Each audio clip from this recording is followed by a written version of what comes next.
আমরা এমন এক সময় আছি যখন সাইড ইনকাম করার পুরনো সব ধারণা বলতে গেলে পুরোটাই বদলে যাচ্ছে। আজ আমরা কৃত্রিম বুদ্ধিমত্তা বা এআই ব্যবহার করে কিভাবে একেবারে নতুন উপায়ে সম্পদ তৈরি করা যায় তার অসাধারণ সুযোগগুলো নিয়ে কথা বলবো। তো চলুন আর দেরি না করে সরাসরি শুরু করা যাক। কথাটা শুনলে বেশ ধাক্কা লাগে, তাই না? কিন্তু সত্যি বলতে এটাই আজকের বাস্তবতা। ফ্রিল্যান্সিং বা রাইড শেয়ারিংয়ের মতো কাজগুলো যা একসময় অতিরিক্ত আয়ের সেরা উপায় ছিল, সেগুলো এখন আস্তে আস্তে কার্যকারিতা হারাচ্ছে। এর মূল কারণ হল প্রযুক্তি, বিশেষ করে এআই, যা পুরো খেলার নিয়মটাই একদম পাল্টে দিচ্ছে। এতদিন ধরে আয়ের মডেলটা কিন্তু খুব সোজা ছিল। সময়ের বিনিময়ে টাকা, মানে যত ঘন্টা কাজ তত টাকা। কিন্তু এই মডেলের একটা বিশাল সীমাবদ্ধতা আছে। অন্যদিকে এখন যে নতুন মডেলটা আসছে সেটা হলো এমন একটা সিস্টেম বা ডিজিটাল অ্যাসেট তৈরি করা যা দিনে ২৪ ঘন্টা কাজ চালিয়ে যায়, এমনকি ঘুমের মধ্যেও। এখানেই কিন্তু আসল পার্থক্যটা।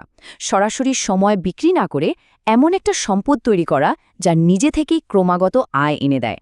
তাহলে চলুন প্রথমে একটু গভীরে গিয়ে দেখি কেন এই পুরনো পদ্ধতিগুলো এখন আর আগের মতো কার্যকর নয়, আর কেনই বা এই পরিবর্তনটা এত জরুরি হয়ে পড়েছে। দেখুন, এর পেছনে মূলত ৩টা কারণ কাজ করছে। প্রথমত, গিগ অর্থনীতিতে প্রতিযোগিতা এখন এতটাই বেশি যে আয় কমে গেছে কিন্তু খাটুনি একটুও কমেনি। দ্বিতীয়ত, আগে যে কাজগুলো যেমন ধরুন ডেটা এন্ট্রি বা সাধারণ ডিজাইনের কাজ মানুষ ঘন্টার পর ঘন্টা ধরে করত, সেগুলোই এখন এআই কয়েক মিনিটে করে ফেলছে, তাও আবার অনেক কম খরচে। আর সবচেয়ে বড় যে সমস্যাটা সেটা হলো একজন মানুষের কাজ করার তো একটা লিমিট আছে, তাই না? ফলে তার আয়েরও একটা সীমা তৈরি হয়ে যায়। আর এই সমস্যার সমাধান হিসেবেই কিন্তু আসছে এআই মাইক্রোসাস। এটা শুধু একটা বিকল্পই না, বরং আয় তৈরির একটা সম্পূর্ণ নতুন এবং খুবই শক্তিশালী মডেল। সহজ করে বললে এআই মাইক্রোসাস হলো একটা ছোট সফটওয়্যার যা এআই ব্যবহার করে কোনো একটা সুনির্দিষ্ট সমস্যার সমাধান দেয়। যেমন ধরুন, রিয়েল এস্টেট এজেন্টদের জন্য একটা টুল বানানো হলো যেটা নিজে থেকেই প্রপার্টির জন্য দারুণ সব ডেসক্রিপশন লিখে দেয়। এটা হয়তো ছোট একটা সমাধান, কিন্তু খুবই কাজের, যার জন্য গ্রাহকরা প্রতি মাসে টাকা দিতেও রাজি থাকবে। আর এটাই বোধহয় সবচেয়ে অবাক করার মতো বিষয়, এর আয়ের সম্ভাবনাটা ঠিক কতটা। ভাবুন তো, একজন মানুষ কোনো বড় টিম ছাড়াই একা একটা কাজের মাইক্রোসাস টুল বানিয়ে মাসে $৫০,০০০ পর্যন্ত আয় করতে পারে। এটা কিন্তু কোনো কাল্পনিক সংখ্যা নয়, বাস্তবে অনেকেই এটা করে দেখাচ্ছে। এটাই হলো একটা স্বয়ংক্রিয় সিস্টেম তৈরির আসল শক্তি। এই মডেলের আরেকটা অসাধারণ দিক হল এর অবিশ্বাস্য প্রফিট মার্জিন। যেহেতু এটা একটা ডিজিটাল প্রোডাক্ট, এর মেইনটেনেন্স বা পরিচালন খরচ বলতে গেলে খুবই কম। প্রায় ৮৫% পর্যন্ত লাভ করা সম্ভব, যা অন্য অনেক ব্যবসায় প্রায় ভাবাই যায় না। মানে সিস্টেমটা একবার তৈরি হয়ে গেলে এটা প্রায় নিজে থেকেই আয় তৈরি করতে থাকে। ব্যাপারটা নিঃসন্দেহে খুবই আকর্ষণীয়, কিন্তু প্রশ্ন হলো শুরুটা হবে কিভাবে? ভালো খবর হলো এর জন্য একটা বেশ পরিষ্কার রোডম্যাপ আছে, যা ফলো করা কিন্তু খুব একটা কঠিন না। চলুন ধাপগুলো এক এক করে দেখে নেওয়া যাক। পুরো প্রক্রিয়াটাকে 4টা সহজ ধাপে ভাগ করা যায়। প্রথমে একটা নির্দিষ্ট গ্রুপকে টার্গেট করে তাদের একটা জরুরি সমস্যা খুঁজে বের করতে হবে। তারপর কোডিং ছাড়াই আজকালকার নো কোড টুল ব্যবহার করে সফটওয়্যারটার একটা বেসিক ভার্সন, মানে এমভিপি বা মিনিমাম ভায়াবল প্রোডাক্ট তৈরি করতে হবে।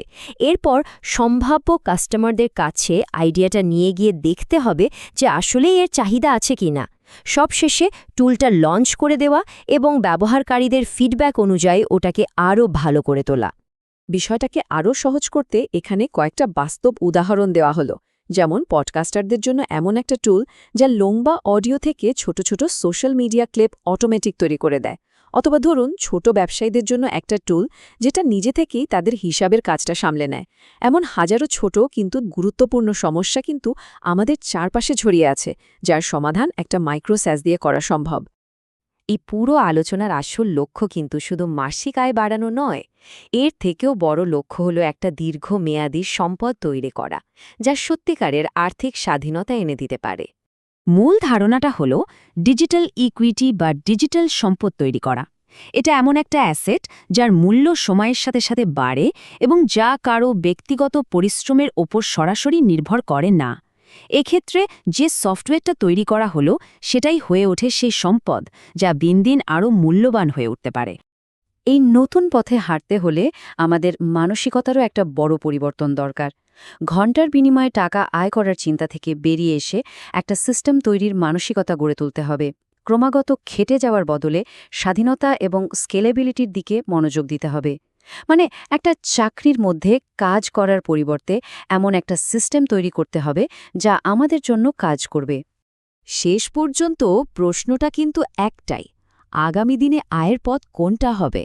সেই পুরনো পথে নিজের সময় বিক্রি করে যাওয়ার, নাকি ভবিষ্যতের পথে হেঁটে একটা ডিজিটাল সিস্টেম তৈরি করা?